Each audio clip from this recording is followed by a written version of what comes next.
Napopu said, it is nice though, how we've seemed to be one of the few teams that have compiled with FFP. I wonder if that will ever benefit us in the future. I think that's worth a conversation, actually, my friend. Let's do a few minutes on this, because it is an interesting subject that you've raised. Let's go back to when John W. Henry and FSG bought the football club. It is important to point out that they did buy the football club under the belief that FFP was going to be enforced by UEFA. And it hasn't been, at least not how we would have liked. We've seen the whole Manchester City stuff. We've seen other charges against other teams kind of come and go. And they always seem to be rejigging everything. What I've seen recently with UEFA is they don't even back their own rules. So, example, two teams with similar ownerships can't play in the same competitions until it happens, and then they always find a way to work around it. It feels like they actually don't have any power, and that the clubs are telling UEFA what to do these days, and it is a little bit concerning.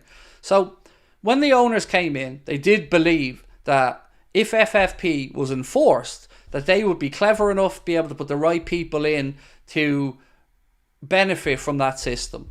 Now, with the new profit and sustainability rules and all these other things that have been coming in, yes, if they ever do get to a point where they're actually enforced properly, it will benefit us, because we have been frugal with our money. And, you know, one thing I will always say about the owners is, you know, there's no chance of us going into administration or bankrupt. They run the club in a healthy, profitable way. We were one of the few teams, if not the only team, in the Premier League that I think made £100 million profit a few years ago. If I'm not mistaken, in one season we did turn over £100 million in profit. And obviously the COVID situation messed it up for a lot of teams and threw the finances up in the air. But we do, if it was really tightly enforced, would I back us to be more successful? Yes. With these owners, I would. But do I have the belief that we'll see a day where the financial rules are really pushed? No. And a couple of reasons why. You'll always have someone like a Todd Bowley who will come in and find loopholes or a way to bend the system, or not break the rules as such, because he didn't really do anything against the rules. But these 7-8 year contracts and stuff like that are just ways of kind of gaming the system a bit. So until we have a robust financial model that truly does reward teams for doing things in the right way, it just feels like a race to the bottom at the minute. You know what Manchester City situation has done, I can't speak about this highly enough. To me, the whole Manchester City stuff is one of the biggest scandals in football in my lifetime. You know, I know we have to wait for the 115 charges and the hearing, and we have to wait and see what the outcome is. But I don't really care what the outcome is, because nothing is going to convince me that they aren't guilty. Nothing. The only thing I will say, if Manchester City get away with it, is that it's because of geopolitical influence, because of the amount of money that Abu Dhabi is investing in London. And tell me any other football deal in the history of football that you've ever heard of that would involve the British Embassy being called in to Abu Dhabi to answer some questions around the Manchester City situation. That just reeks to me. It should have no interference. Politics and sport and religion are all supposed to be kept separate. Sport is a beautiful, untouched, beautiful thing. And Manchester City have bastardised it, in my opinion, over the last 12, 15 years. And have gotten away with it for far too long. And have gotten to the point now where people just believe that they'll get away with it because of the political pressure and the power and the influence and the money. Something's either right or it's wrong. And if you don't enforce the rules on the higher ups, then fuck off trying to hold the rest of us accountable to these rules and laws. Because if it's not good enough to charge at the very top, stop bothering the rest of us with it. We all know what they're at. We all know. They've applied to extend the Etihad. And Domino's, in fairness to them, did a reply post to say, that's like us making our pizza boxes bigger but keeping the pizzas the same size. Even with the reach that they claim to have on social media and all of this, all of it, everything about it is tin pot. Look at the celebrations when they win. Nobody gives a shit. Manchester City have just won the 4th Premier League title in a row. And tell me that if that was Liverpool, Arsenal or United that had done it, that you wouldn't have heard a lot more about it. They did a world tour of their trophies and nobody gave a damn. They can't give away tickets to some of their games. They are a tin pot, pathetic excuse of a football club who, in my opinion, deserve everything thrown at them.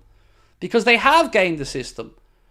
There's so many things I wish I could say on this stream that we've been informed about. And look, I can't say all of it's absolutely 100% true, but enough stories to make me think that it stinks. For instance, as an example, do you guys believe that the whole Haaland situation and the fee paid was the end of that? Do you think that that 50-something million that they paid for him was the only money involved? And that his wages are the wages that are being on the books? I would be very dubious on that, to be honest with you. I hate them. I hate them because I think they're destroying the game. And I think that governments and UEFA need to grow a pair or step aside and let somebody else in. If you can't maintain and enforce your own rules in football, then what's the point in having them? What's the point of the Premier League and the FA? What's the point of all of these people if they can't look after the sport? We could see potentially 5 titles stripped off them. And do you know what I hear there? I hear 5 sets of other fans who've been shafted. How many other league titles could we have had? United would have had another one. How many cup successes would other clubs have had? It is all a joke. And that's before we get into the fact that it takes 6-7 years to investigate it. And meanwhile, they go around lauding it over everybody, winning the Champions League, and say it's for all the Emirati worldwide. Not the Man City fans, for all the Emirati worldwide. It's a joke. It's an absolute joke. And I'm sick to death of it. I'm sick of hearing about them. I'm sick of seeing Sky Sports and BT pontificating about how great they are and how great Guardiola is, yada, yada, yada. Meanwhile, Guardiola's probably going to snake off at the end of next year when the heat really gets turned up. And if you are somebody, by the way, that does feel that they are innocent, please do let me know why in the chat. I promise you I'm not going to go in on you for it, but I'd like to know why. If somebody thinks they're innocent, I'd love to know the reasoning behind why they think they're innocent. When will they even get charged? They've already been charged, Mason. This is the thing. They've been charged. Those 115 charges are put against them from the Premier League. Now we have the hearing to see, let's think of this as the court case to figure out whether or not they get away with it. Playing devil's advocate, isn't the FA and UEFA more at fault? The FA, I don't really believe, no. It's Premier League here. Premier League, the FA are a stakeholder, the Premier League are its own entity. UEFA shit the bed with their charges and the time barred aspect of it. Again, I would urge you to watch Britain's biggest football scandal on YouTube. It's a free documentary. It goes into this in more detail than I could ever explain. Talks you through the Court of Arbitration for Sport hearing, which weirdly it felt like City got a pick of one of the people who were going to be on there, or at least it's been reported that way. Do watch it. Honestly, if you've got an hour of your time to spend, it's free, it's on YouTube. Britain's biggest football scandal. Watch it. It's a great documentary. There's some really good insights from New York Times reporters and other on it. And it really lays it out for you. Eamon Kelly said, innocent until proven guilty. I'll wait. Well, they've already been proven guilty of some stuff, Eamon, because they've been given fines and transfer bans from UEFA previously. So they have been found guilty of some stuff already, mate.